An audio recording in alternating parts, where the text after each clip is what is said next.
Kaleidoscope, a weekly public affairs program brought to you in partnership with the Urban League of Greater Cleveland, Kaleidoscope Magazine, and News Channel 5. Hello, everyone. Glad to have you with us today. I've got a great one for you today, this Kaleidoscope broadcast. Sports broadcaster Joe Tate is with me today. He's going to talk about his new book, Joe Tate, It's Been a Real Ball.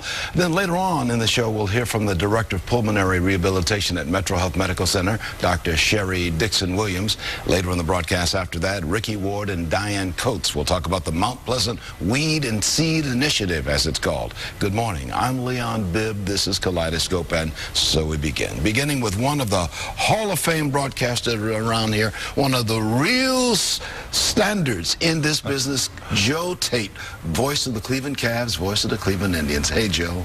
Leon, good to see you again. Oh, it's good to see you on the broadcast. Always good to have you on the broadcast. Thank you. But now you've stepped aside from the broadcast booth for a little bit, or taken retirement. How are we going to do this without you, Joe? It always goes on. You know what they say? You take a bucket of water. Yeah. Put your finger in it, pull it out, see what kind of a hole you leave. If you don't leave a hole, That's you're right. just the guy, huh? That's right. Well, we're going to miss this guy right here. You've been the voice of the Cavs and the Indians, doing broadcast work for more than 40 years now. Yeah.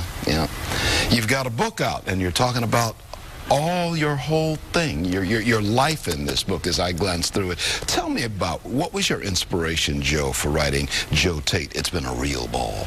I think I probably never would have done it. In fact, I decided I would never write a book until I spent most of last season in a hospital or rehab center with a variety of operations and physical shortcomings. So, and at that time, I thought maybe it would be fun to do it. So I contacted one of my best friends, Terry Pluto, and Terry and I talked about it and decided to approach it the way we did, as a third-person biography rather than a first-person autobiography, which I don't think I could have handled. Writing about your whole career in broadcasting. You didn't start with the Cavs. You started on the small scale, as we all start on small places with very little low-power broadcast stations. That's right. Tell me about that, Joe. What was it that got you into broadcasting? The chance to be a janitor for a radio station in this town of the school I was going to. And I got in there, and in a very short order was doing sports, news, sales, music. You know, it was a great foundation. And we're looking at a picture of you as a kid here. Did you know then you wanted to be in broadcasting?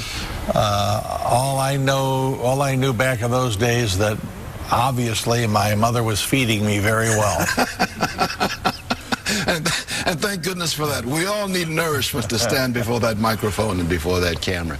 You called the Indians game when Lenny Barker pitched that perfect game on a frosty night at the old Cleveland Indians ballpark. Did it on my birthday as well, which was nice. So, yeah, 6,345,000 people were there that night. I don't think it was quite that bad. It might have been 1,200 or something like that. It was a small crowd. When did you know he had it that night? I would say about the 6th inning, his curveball was so explosive that unless somebody dropped one behind him, he was going to throw a perfect game, because the Toronto Blue Jays were looking for a place to hide the way he was throwing that night. 1981, right? Am I right on that? Yes, sir. Yeah, okay. Now, you call the games for the Cavs. So many people have said they would turn off the volume on television, turn the radio on, and listen to you and watch the game on television. That's quite a testament to you, Joe. Yeah, I appreciate that, and it has been a long run, and in spite of the fact that we never made it to the championship and won the championship, it was a very enjoyable career. Memorable moments with the Cavs calling the games. Oh, the 4 overtime win over the Lakers.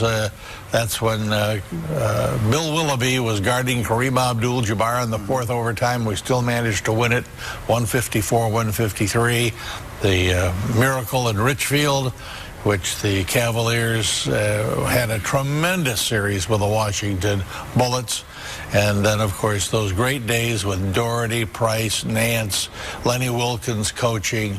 And then this fella, Michael Jordan, kept showing up and bringing our hopes to a sudden end more than once. What about the more recent years with LeBron and all that? I know you probably ask about that every day, and I've got to ask you about that. You think he regrets leaving the way he did? Says he does, and yeah, I thought his whole scenario there was rather poorly thought out. He got some bad advice, but you know, it's the case with LeBron that he needs leadership from somebody else. He had it from Drew Joyce III at St. Vincent St. Mary. He's got it now with Dwayne Wade down in Miami. Then he can just be a really good ball player and not have to worry about leading the team. But in Cleveland, Leon, he had to lead the team. He had to be the guide, and he just didn't do it too that much well. pressure. Too much pressure Probably, on him. probably. Too young, perhaps. Yeah. He came in at 18, 19 years of age. That's a whole lot on a young fella, right? Yes, it is. Yeah. Well, your book is available at bookstores all around the place. It's called Joe Tate, It's Been a Real Ball. You can get it at Northeast Ohio bookstores. You can go to Amazon.com. It's published by Gray & Company Publishers right here in town. Yes. So they do a wonderful job with local publishing. You and Terry Pluto, and I love Terry Pluto's writing with The Plain Dealer every day. Such an inspirational writer. He really is. Yeah. Leave us with a thought, Joe, on what this book has meant for you and what writing it has meant for you and what your career has meant for you. I think the thing that, especially that I leave young aspiring broadcasters, first of all, when you get those first few jobs, don't worry about where it is. Don't worry about what you're doing. And for heaven's sakes, don't worry about how much money you're making, because if you do, you'll get out of the business. Those are things you go through to get to where we are today, and it's a long, arduous task. Ain't it the truth? My first job in television, I didn't even know what it paid till payday had come. I forgot to ask. Yeah. Okay. Thank you, Joe. Thank you for being on the broadcast. God bless you, brother. Thank you very much. It's so good to see you. One of the real great names in broadcasting in this nation. Your friend and mine, Joe Tate. We're going to miss you in the broadcast booth, but we know you're there in spirit. You're going to stay with us anyway. Yes, sir. Okay. Thank you, Joe. Thank you. I've got to take a break. This is Kaleidoscope. I'll be right back after this. Welcome back to more of Kaleidoscope. Glad to have you with us. Let's talk about smoking. It significantly elevates the risk for stroke. Dr. Sherry Williams is Director of Pulmonary Rehabilitation, Pulmonary Function Labs, and Smoking Cessation at MetroHealth Medical Center. She's here to share her thoughts about smoking and its impact, certainly in the African-American community, but probably in the entire community as well. Right, Dr. Williams? Absolutely. Smoking is known to be the #1 cause behind preventable death and disease in the United States and probably throughout the world. When you're looking specifically today at the African-American community, why so?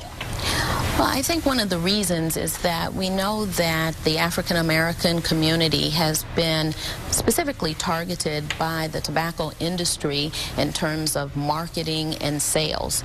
We know that the disease rate in terms of morbidity and mortality is higher in the African-American population. So when you look at things like rates of stroke, for instance, twice as high amongst African-Americans. Certainly the incidence of lung cancer as well as other cancers higher in the African-American population. Because that community is specifically targeted by the tobacco people.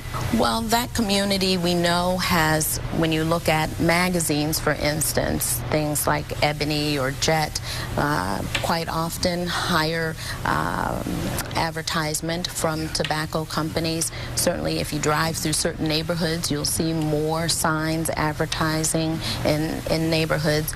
Much of the recent legislation has looked at trying to limit the amount of marketing in certain neighborhoods. What happens when somebody smokes, when that smoke is taken into the lungs? What happens? So one of the things that I think people don't completely understand is that cigarette smoke contains nicotine. People are nicotine addicted. We know that it promotes more development of the receptors in the brain. It's sort of like a lock and a key, where the receptors are the lock and the nicotine is the key. And so more and more of those receptors build up in the brain, and you're driven to smoke more or to produce more keys for the locks that are developing in the brain. Obviously, so it is highly addictive. Very much so. You deal with cessation, helping people stop smoking. Yes. How do you stop somebody from smoking? How do they stop themselves from smoking? Well, I think what we have found is that it takes sort of a multifaceted approach. Certainly it's not the same for every individual. We try and encourage people to find what motivates them. So for some people it may be the birth of my granddaughter, it may be health reasons. Whatever motivates them is very important. Also, we know in the medical field that the more opportunities we have to talk with people at every visit and encourage them to really give some thought and to move them through different phases of the process of a behavioral change becomes important. We also offer them one-on-one cessation counseling as well as group cessation counseling. We offer them nicotine replacement therapy to help with the craving, and that has been shown to improve quit rates. So people can contact MetroHealth Medical Center if they need help in stopping smoking, simply by going to MetroHealth.org. MetroHealth.org on your website. You can get more information on everything we've been talking about. How do you deal with the young people? Sometimes I see kids walking down the street and they're just smoking. These are young people who should know better. How do you get to them to stop them before they start? Right. So I think one of the things about cigarette smoking and nicotine addiction is you're absolutely right. It is something that starts early, and if you think about it, if you can hook people when they're 16 or 17, sometimes as young as 14 and 15, you have a customer for life, well into their 70. And so we are actively trying to work with the youth in terms of education. We've worked with other organizations, like for instance the Cuyahoga County Board of Health, in terms of youth prevention, education, limiting the sales of tobacco products to youth. And one of the things that I'm hoping that one day soon we'll be able to do is even offer cessation programs to our young people.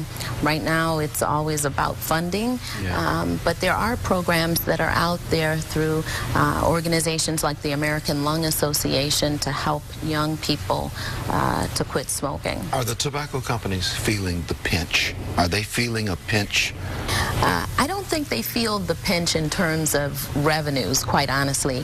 The tobacco industries market very heavily overseas and in other countries where there is not the legislation that we have tried to put in place in those countries, and so they still are managing to do well revenue-wise. We are in this country really trying to put some boundaries around the tobacco companies and sort of curtail some of their marketing to youth. Dr. Sherry Williams is a medical doctor, and she's with pulmonary rehabilitation, pulmonary function, and cessation of smoking offices over at MetroHealth Medical Center. Thank you so much for being on the broadcast. Thank you for having me. It's been a pleasure. You're certainly making an impact, and let's continue to make that impact to get people off tobacco if we can, and help them get off tobacco. I hope because so. It's a struggle, I know. Yes, a new year is coming, and we're going to do everything that we can to help people start the new year healthy. Thank you so much. I do appreciate you being on the broadcast. Good to see you, too. Thank you. Okay, I'm going to take a break. We'll be right back. We're going to talk about how one neighborhood organization is getting its residents involved in community activities after this. You're in touch with Kaleidoscope. Glad to have you with us, too. The Mount Pleasant Weed and Seed Initiative is a 5-year plan to help engage residents and businesses in community activities. Outreach specialist Ricky Ward and program director Diane Coates are both here to tell us more about the program. Good to have you both with us. Ricky Ward, let's start with you. You're the youth outreach coordinator for Mount Pleasant Business Association. What does the Mount Pleasant Business Association do? Well, we're outreach for all just a re-entry. I'm cited in 3 re-entry reentry program, the new Juvenile Detention Center, also Cuyahoga Hills, and I go to Canton for Indian River for kids who's coming back home from having problems. Also, the kids who's in charter schools, life skills, and Cleveland Public Schools from dropout gangs or anything, I coordinate with them, and we do a character builder. But more, they modify their behavior to reach out to them, identify what their problem is, and then make sure they can go 3 ways: entrepreneurship, higher education, or start their own business. And if we can help them in their lives, it helps the entire community. It helps all of us here in the Northeast Ohio area. Really, it helps all of us on the earth. Diane Coates, you're the site coordinator for Mount Pleasant Weed and Seed. Yes. An interesting phrase. What's the Weed and Seed program? Thank you for asking. Mount Pleasant Weed and Seed is a 5-year program sponsored by the United States Department of Justice, whereby community residents and stakeholders, organizations are engaged in law enforcement and community engagement. We're at the end of our 5th year. We started in 2006 in Mount Pleasant. And we should add that the Mount Pleasant neighborhood is a Cleveland neighborhood on the southeast side of Cleveland. The big street going through the Mount Pleasant area is Kinsman Road. Yes, absolutely. And we service Mount Pleasant community as well as surrounding communities, which is in the 4th District Police District. Now, when you talk about weed and seed, what are we seeding there? We weed out the crime. And seed in? And we seed in innovative new programs in the community. That's something that we've all got to do, and that ties in with you, Ricky Ward, as youth coordinator, because you're dealing with a lot of folks who've had criminal backgrounds and are trying to live a good life after they've served their time or whatever, get them out of trouble, right? Yes. Let's talk about the coordination between the two. The services, what kind of services do you have in your program, Ricky, where we can do the kind of things that you want to do? Well, main thing is mentoring. I'm a life coach, because more than anything, identifying with youth, it's the family today and stuff, because the issues are surrounded around the family. We were issue and call to one reason: how does this kid is not staying in school? What is the issues why he's not succeeding? And then ask him along the way from 18 to 24 years old, how can he not keep a job? What is holding him back? So it's the behavior modification of the past to identify, letting go, modifying, mentoring, life coaches with him, building emotion, motivating, but then building that character building. So you've got a hotline number now. On that hotline number, a parent can call you if that parent has problems with a youngster and needs a little help from your organization, right? Yes, and to identify, because most around our parents and our youth do not know their resources in their community. I'm putting that number on the screen right now, which is 216-441-3636. That's the Youth Outreach Hotline. There's also a number for the Mount Pleasant Weed and Seed. Let's put that one on the air as well. That's 752-1464 in the 216 area code, 752-1464. What do you envision happening, Diane Coates, in the Mount Pleasant area? If you were queen for a day and you can make it happen with your magic wand, what would you declare has to happen? Absolutely. People working together, organizations working together. My main focus was collaboration amongst the organizations and the stakeholders in the Mount Pleasant community, and coming together to solve the problems that we have. Okay, the Weed and Seed is a strategy, and that was law enforcement, community building, community reentry, and at-risk youth. And at the same time, trying to seed in some businesses. You're a business incubator. Take a small business or a non-business and get it in the business. Absolutely. And make some things happen. Absolutely. Yeah. Give us a final thought in our final minutes, Ricky Ward, as to why you think what you two are doing there in the Mount Pleasant area on the southeast side of Cleveland, why it is so vital. It is so valuable today because we look at our school system, because more in the economic value out here, why kids are going to crime. But there's a way to identify their family hopes, not to replace father, but build hope inside of a child, to say that keep your hopes and dreams alive. But we're here to mentor you. In case you fall down, we'll be right there to lift you up. And Diane Coates, if you can have that same kind of hope as you weed out the crime and seed in the business, you have hopes for people who may have an idea of going into business. Do you help them get started? Do you help them get situated where they can? Absolutely. Our incubator, we offer office space, administrative help. We have small business development workshops, which the The end is a full-blown business plan. Yeah. And we also, beyond that, we assist that business if we need to financially to be able to start and build capacity within the incubator. Bless you for what you do, and bless you too, Ricky Ward, for what you do. And we appreciate you being on the broadcast. We're going to have you back to talk more.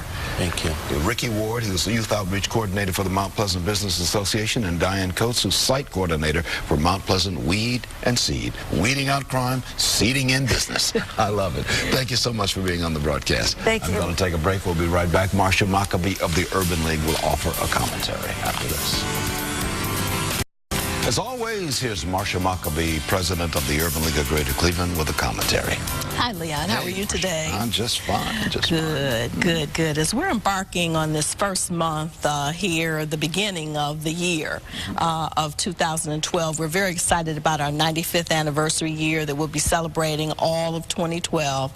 And the very first event that we have coming up is going to be our Black History Month event that's going to be at the newly renovated Allen Theater, where we're going to take the house on Sunday, February 5th, and we're going to be celebrating Black history, and we're going to be supporting our historically Black college and university tours, which is celebrating its 25th anniversary. I know you have that every year, where you send the kids off to colleges, and they get a chance to whet their educational appetites for college. It kind of inspires them. Yes, they do. Yes, they do. And many of the students tell us that, you know, when they get on the bus, college is not really something that they're thinking that they can do, but they just want to get away for the holiday break.